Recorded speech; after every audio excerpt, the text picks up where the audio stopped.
How does this thing work? Let's go over the typical sequence of operations of a 90% furnace like I have right here behind me. Why does it make the sounds that it makes? What to look for if you're having issues. Let's get to know your furnace. Let's start here with the thermostat. This is your set point, 70 degrees. This is your indoor temperature, 70 degrees. So it's satisfied right now. Our mode is on heat. The fan is on auto. I recommend having the fan on auto just because if it's on, your fan's going to constantly run no matter what. When your fan's on auto, your fan only runs when your furnace is running. Let's bump the temperature up here. We should hear our system come on. When your system first comes on, it'll send 24 volts to your control board. It will do multiple checks to make sure that it's safe to come on. That includes a high limit up here, a high limit up here. There's also water sensors down here and up here to make sure that your secondary isn't full of water. That just makes sure that the drain line for your condensate isn't backed up. It also makes sure that your pressure switch isn't stuck closed. If this pressure switch is stuck closed, it will not operate. Same with these rollouts. These two rollouts, they're resettable rollouts.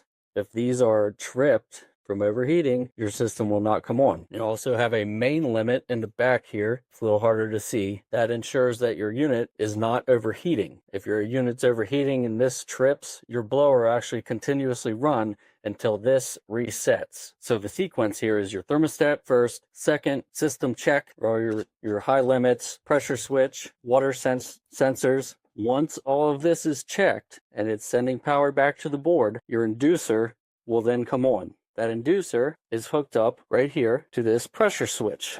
When this inducer comes on, it pulls a negative pressure through this tube here to the pressure switch, allowing those contacts to close. This is a safety device, because if your inducer isn't coming on, it's not pulling negative pressure, and you actually have a rollout of flame up here. So, inducer kicks on, pulls a negative pressure through your pressure switch hose, closes the contacts here. Once these contacts are closed on your pressure switch, it tells the board down here that, hey, everything's good. Let's send power to our igniter. Now this system here has a spark ignition system. That's this wire right here.